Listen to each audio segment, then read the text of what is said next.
For as long as most people can remember, Cliff Richard has existed as a constant in British music. The bright smile, the effortless charm, the voice that soundtracked first dances, long car rides, and quiet Sunday afternoons. Yet alongside the admiration and applause, one quiet question followed him for decades. Why did Cliff never marry? For a man who sang so often about love, longing, and devotion, it seemed almost puzzling. Fans imagined romances, newspapers speculated endlessly, and interviewers circled the subject with curiosity. But behind the public image was something far simpler and more human, a man trying to balance faith, work, and personal peace in a life that never really slowed down long enough for ordinary things to grow. From Harry Webb to Cliff Richard. Before the fame, before the lights, there was just Harry Webb, a shy boy from Hertfordshire with a love for music. Britain in the late 1950s was still finding its footing after years of hardship, and young people were hungry for something joyful and alive. When Harry became Cliff Richard, everything changed almost overnight. One minute he was rehearsing songs and riding buses like everyone else, and the next he was being chased by screaming fans. The speed of it all left little time to adjust. Fame didn't gently knock, it burst through the door. Suddenly, he wasn't just a teenager, he was the British Elvis, a symbol of youthful energy and possibility.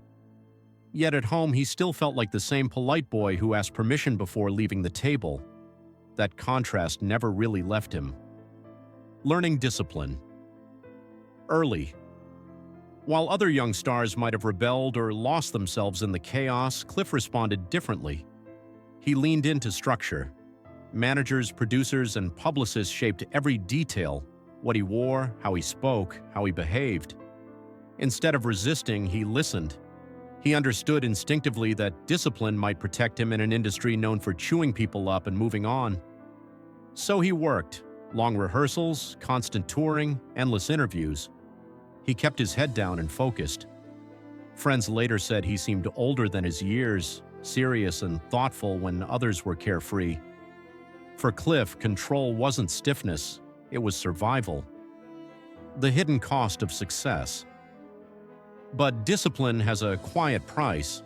While crowds cheered and records flew off the shelves, something more ordinary slipped further away: the chance to simply live like everyone else. There were no spontaneous evenings out, no privacy, no slow-building relationships. Every moment was scheduled, every interaction observed. Love, which should have felt natural, began to feel complicated. Cliff realized that if he opened too much of his personal world, the public would claim that too. So he built gentle walls around himself, not cold walls, just careful ones, enough to protect a small piece of life that belonged only to him. When love came close, that didn't mean he never felt love. In his early years, there were real connections, including a tender relationship with a young dancer named Delia Wicks. They talked about ordinary dreams, homes, family, stability, the kind of future many people take for granted. But Cliff's life wasn't ordinary. Tours stretched for months, filming schedules swallowed weeks, and the idea of settling down kept getting pushed to someday. Eventually, the relationship faded, not because feelings disappeared, but because time simply wasn't on their side. It was one of those quiet heartbreaks that doesn't make headlines but stays with you for years. Cliff kept her letters, a small reminder that some choices, even the right ones, still carry loss.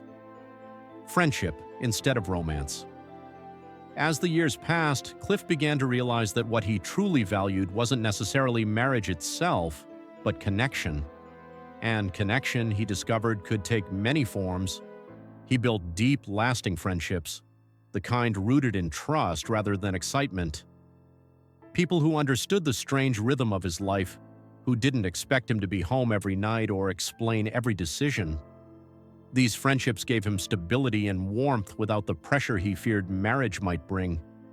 For Cliff, companionship didn't have to follow a traditional script to be meaningful. Faith becomes the center. A major turning point came in 1966 when Cliff committed himself fully to his Christian faith. It wasn't something he spoke about loudly or used as an image. It was private, steady, and personal. Faith gave him clarity. It helped him decide what mattered and what didn't. Marriage to him wasn't something to enter casually. It was sacred, lifelong, and deserving of complete presence.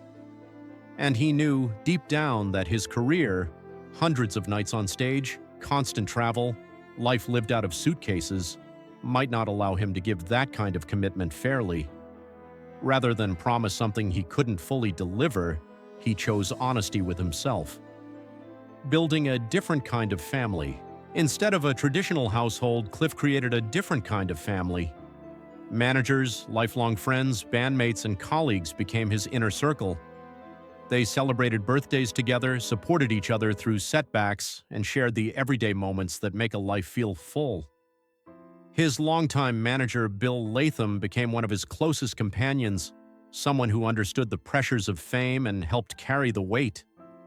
Through charity work, mentorship, and quiet acts of generosity, Cliff extended that sense of family outward. He may not have had children of his own, but he invested deeply in the lives around him. Facing loneliness honestly. Of course, there were still quiet evenings. Even the most content life has moments of stillness that feel heavy. Cliff has never pretended otherwise.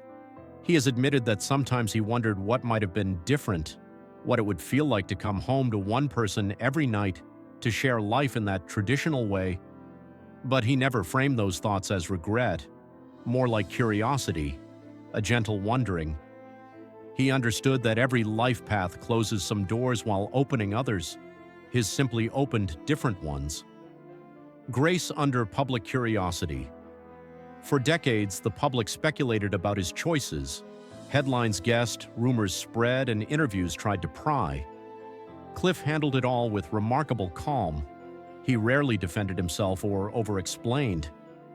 He answered politely, sometimes with humor, and then moved on. That quiet dignity became part of his character. He didn't owe anyone a justification for how he lived. His peace mattered more than satisfying curiosity. In an industry often fueled by drama, his steadiness was almost radical. A life measured by what he gave now at 85, Cliff Richard looks back not at what he missed, but at what he built. 6 decades of music, countless concerts, charity work that touched thousands of lives, friendships that lasted longer than many marriages. He chose consistency over chaos, faith over impulse, purpose over pressure, and that choice shaped a life that feels unmistakably his. The applause may fade at the end of each show, but the relationships and values remain. Still singing, still grateful.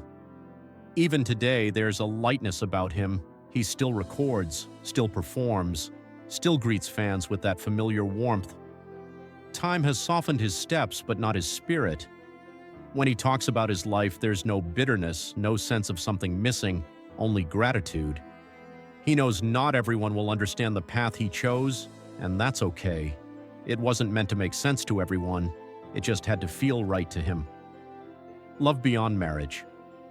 Cliff Richard's story quietly challenges a common belief that happiness must look one specific way.